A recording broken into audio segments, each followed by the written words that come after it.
Hi there. My name is Chris Johannsen. I'm a PhD student at Iowa State University. I'm going to be giving a talk titled SpaceBots, Boldly Going Where No Bots Have Gone Before. I will preface by saying that a large part of the content is based on a paper that we submitted for peer review. And once I get an update on that, I will update these slides accordingly. So to start off, bots are exploring the final frontier. As a result of this, one question that we might ask ourselves is, how can we ensure the safety of such systems like the NASA Lunar Gateway that are exploring the final frontier? How can we make assurances that these systems are functioning properly? Of course, this is very important.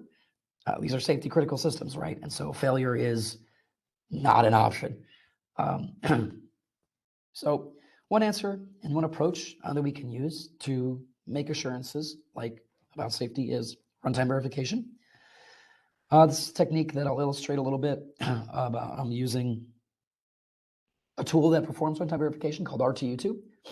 That stands for Realizable Responsive Unobtrusive Unit. It takes two inputs and one output. It takes a set of specifications that users write. It takes input data in real time. Checks that input data against the set of specifications and outputs whether or not those specifications are being upheld. So RTU2 functions by taking specifications in the form of MLTL formulas, which is a logic that I'll go into a little bit more detail later on, as well as a way to convert your input data into atomic propositions. It takes input data in the form of Booleans, integers, whatever you have, right? And then RTU2 functions internally by converting that input data into Booleans, into atomic propositions. That's then fed into the temporal logic engine, which checks those atomic propositions against the MLTL formulas that the user inputs, and then tells the user in real time whether or not the specifications are being upheld. And so we'll see a little later on about how this is useful and how this is used. But to illustrate and to make sure runtime verification is understood, basically it's about checking whether or not a set of specifications are being upheld in real time. Or in runtime. And so some important features of RTU2 specifically as a tool: it's very lightweight, it's fast, reconfigurable, and flight certifiable. So all of these properties are very important, especially for space grade software. Lightweight and fast. We have very resource constrained on these sorts of systems, and so this is just a very important property to have. And flight certifiable is very important because institutions like NASA have very strict standards for the sorts of software that can go up into space, right? So being able to certify the software is a very important aspect for a tool that seeks to do this sort of work. So in this talk in particular, I want to go over a specific engineering team, the NASA Lunar Gateway Vehicle System Manager team. So this team uses RTU2 for runtime verification. They selected to use RTU2 as the tool for the reasons that I outlined previously. So as a result, one question that we asked and the engineering team asked is, how do we maximize the usability of RTU2 for the VSM team? How do we outfit a tool like RTU2 to be the best possible tool for this application, for this engineering team? Considerations like, how do we format the input and output? How do we extend the features of RTU2 to make it more usable for this team and for this specific use case? This question speaks to a larger, more general question that I think is really interesting.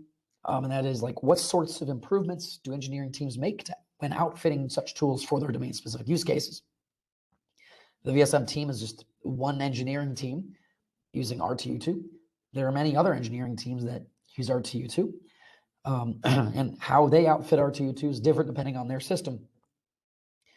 And so, this is true for all sorts of different tools, right? That are standalone tools that you want to use on board different systems. Outfitting these things and making extensions to tools is a thing that we do all the time. And this is just a specific use case that seeks to give a little bit of an answer and insight into that question. So in general, I'm just going to give a breakdown of, firstly, how do we integrate RTU2 into the NASA Lunar Gateway system in general, the sorts of challenges that brought, how we extended the syntax of the input and output for RTU2 to make it more useful and usable for the engineers, both writing specifications and reading the output. And finally, I'm going to go into how we validated the sorts of things that we did to validate RTU2 and test it to adhere to NASA standards. So starting off with integrating RTU2 into the high-level system. So the Lunar Gateway works as basically a set of flight computer applications all running simultaneously, hooked up to a synchronous clock. But they communicate on a communication bus. That's sort of just a publish-subscribe sort of method that's functionally asynchronous. So RTU2, how does RTU2 integrate with this, right? How does it interface with a system like this? Well, basically what it does is it subscribes to all the relevant messages that it needs to update its verdicts, right? Anything that a specification might reference, RTU2 subscribes to those messages. RTU2 then keeps track of basically the current state of the system by every time one of those messages comes through on the comm bus, it updates its snapshot. And so RTU2 constantly has a system snapshot in its pocket that it can pull up anytime it needs to do what it needs to do.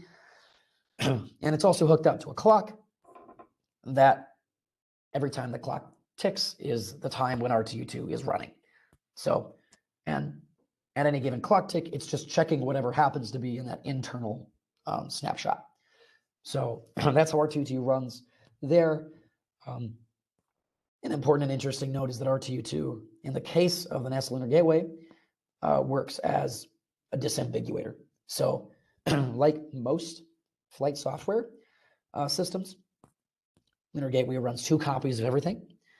And so there becomes a question of, well, when the 2 copies disagree, what do we do? How do we know which one to trust? What sorts of things techniques do we use? Do we just not trust either, right? Well, in their case, they use RTU2 to disambiguate. So when it comes time when 2 applications disagree, when 2 copies disagree, it asks RTU2 basically which copy is closer to the set of specifications that we wrote, right? Which copy is adhering, and it can disambiguate between the copies. So that's how they use RTU2 in real time. So kind of going in a little bit more on the input language. So the input language that I referenced earlier that RTU2 uses is called MLTL. It's called Mission Time Linear Temporal Logic. So this is a logic that uses every one atomic propositions. It uses Boolean connectives, just like any propositional logic. And then it also has temporal connectives with time bounds. So in the example sort of chart below, you can see there are 4 operators: always, eventually, until, and release. If we look at always, right, if we say, for example, always from 2 to 6, P holds true.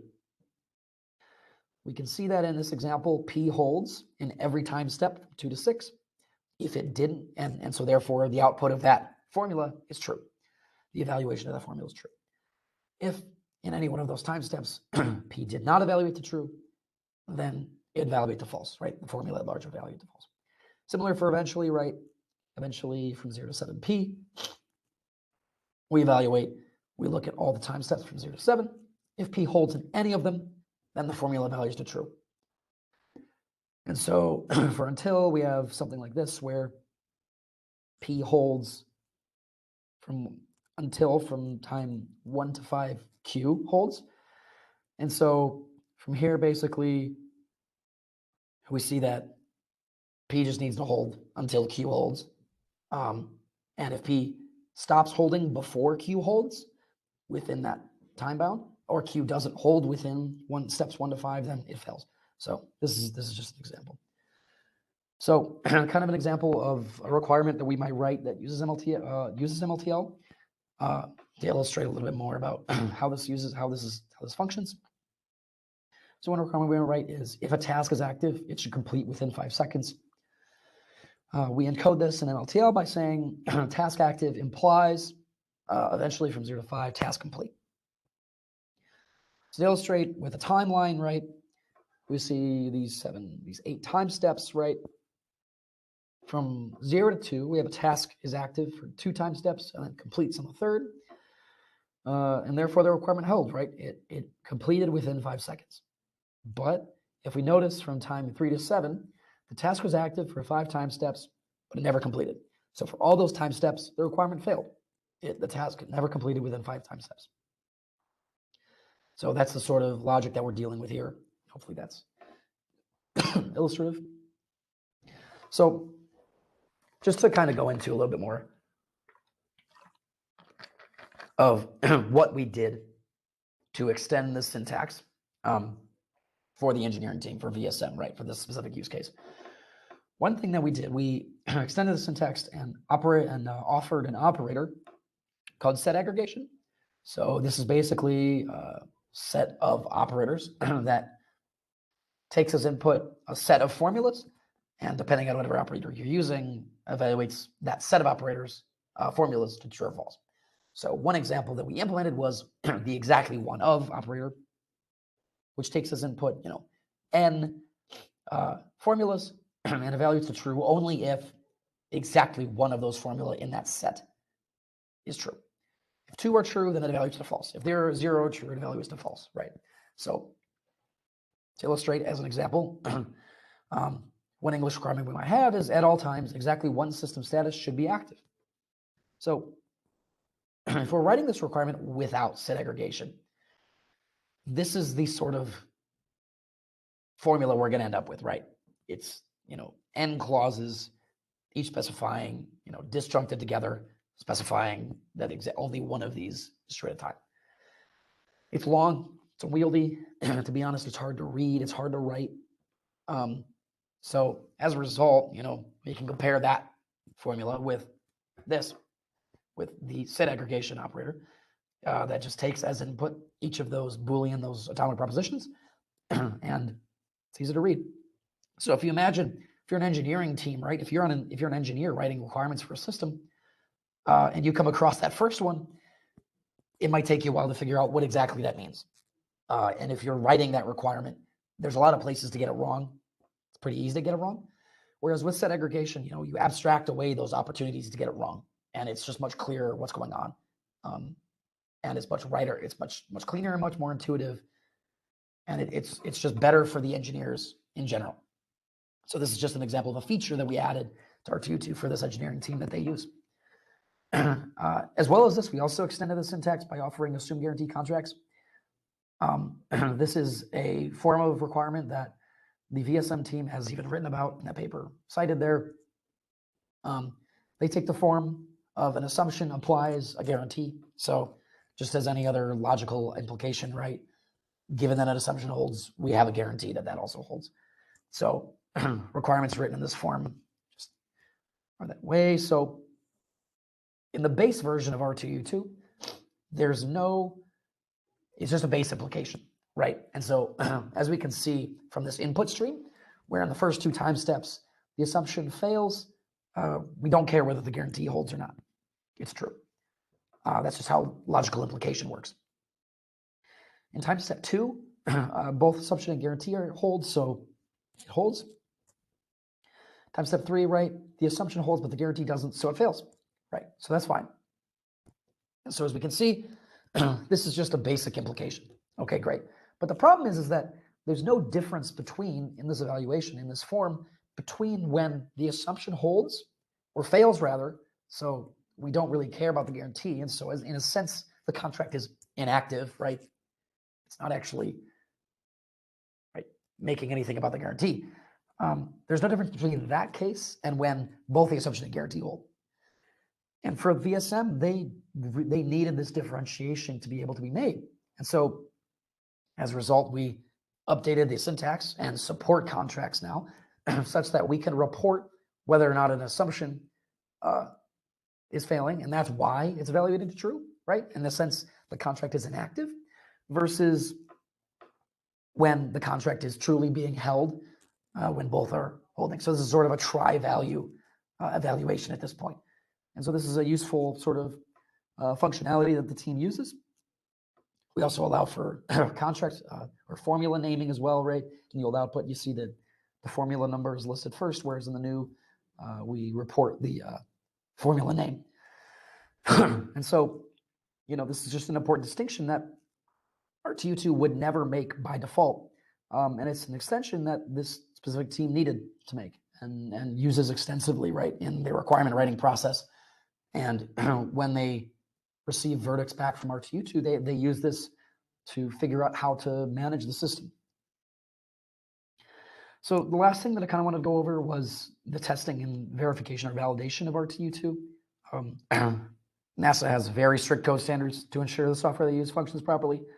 RTU2 had a test suite, but definitely not as comprehensive as NASA required before this. And so, in the general case, right, tools oftentimes need to adhere to standards for certain systems and other standards for others. And so being able to do that sort of validation is important work. So, this means testing both RTU2 itself and its interface with the system, right? So in the case of RTU2 itself, we do integration testing, component testing, and unit testing. We do integration testing by generating and writing formulas,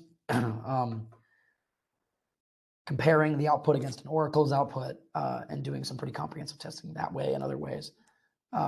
We also do component testing. We break down components like the atomic checker and the temporal logic engine and make sure that those components themselves are working properly. And we also do unit testing. The unit testing was very important to add, actually, for this project in particular, because NASA has code coverage requirements. And so we need to make sure that we're covering all branches and lines of the code. And so unit testing was an important thing to add that we did not have before. We also needed to test its interface.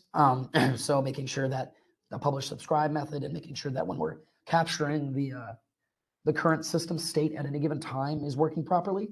And so that's been quite the process, but that's just part of the job, right? And part of the game when you're dealing with flight software that's so safety critical, right? And so, this is just, again, to reiterate, tools in general, when they're being used on board systems that are backed by institutions like NASA, just need to adhere to certain standards that they may not otherwise think to need to adhere to, right? And so when you're treating RTU2 as a black box or any other tool as a black box, that might not be enough, right? And especially on board systems that are going to space, that likely isn't enough. You need to have certain assurances that the tool is working properly, and proof that the tool is working properly. So there's all sorts of work that's done to do that. And this is just the story of RTU2, right, in the VSM. So just as a summary of the talk that I gave and sort of what to take away, the NASA Lunar Gateway is using RTU2 to do runtime verification. And this is, of course, sort of the story of how we outfitted RTU2 for that specific use case. As a tool, we integrated RTU2 as a core flight system CFS application and integrated it in the system at large. We did work to extend RTU2 syntax for ease of use and making everyone's lives easier. And we also did testing and validation of the implementation and didn't treat RTU2 as a black box, right? And had certain assurances that the tool itself is working properly. And so in general, again, this is just a story of one tool and one system and how we can, this speaks to the larger, broader narrative of how important work it is to take systems like RTU2 and tools like RTU2 and the sorts of considerations and improvements and extensions and sorts of things that one can do with a tool when putting them on board systems that can use it. So thank you, and any time for questions.